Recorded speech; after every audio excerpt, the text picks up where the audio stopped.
Okay, so in the last video, we had an example that said that our last example said x minus 2 squared equals 6. So you might remember that. And we said, oh, we can take the square root of both sides. So we took the square root of both sides, put in the plus or minus, and we had x minus 2 equals plus or minus the square root of 6. And then we moved the 2 over, and x equals 2 plus or minus the square root of 6. And we were happy, and hopefully it made some sense and all of that. So the thing is, wouldn't it be great if we could just do all of our equations like that? Well, it turns out pretty much, you can always get it in that form. What you have to do, though, is you have to, over here, you have to have on the left a perfect square trinomial so that it'll factor into this binomial squared.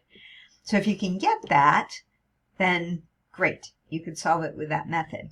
So that's what we're going to show you, and that's what we're working on in completing the square. That's the idea, is to turn everything into something like this form.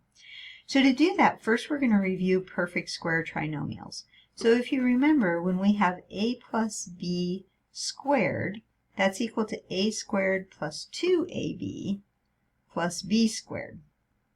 And so when we have it in this form, we can factor it like that. So we call this over here a perfect square trinomial. Okay, so that's the idea. How do we get a perfect square trinomial? Because not everything is a perfect square trinomial. But we can make it a perfect square trinomial. Okay?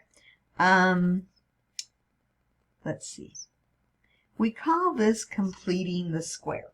So let's say we have something like x squared plus 16x. Let's say we just have that. It's not an equation. It's just an expression. But we want some number right here so that it would be a perfect square trinomial. Okay? Now, what we're going to do with that is there's a way to find it. And this is how we complete the square. You take the b term, whatever that is, b. You can see this is in standard form, ax squared plus bx plus c. Take the b, divide it by 2, and then you have to square it. Okay? So it's those two steps. Divide it by 2 and square it. So in our case, our b is 16. You're going to divide that by 2, and you're going to square it. 16 divided by 2 is 8, and 8 squared is 64. So that means if I were to put a 64 right here in that spot, then I would have completed the square. So let me show you how that looks. X squared plus 16x plus 64. By the way, you're always going to add that. But now this factors. It factors into x plus 8 times x plus 8. You can think about that if you want to.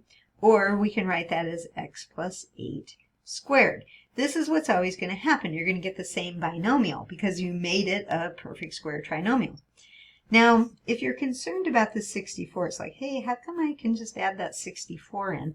We'll explain that when we go to solve the equations, because you can't just throw 64 in. But for a minute, we're going to practice completing the square, and we're going to let you do that. It's kind of like fill in the blank. Like, what number goes here so that it will be a perfect square? And we're going to practice that. Okay? All right.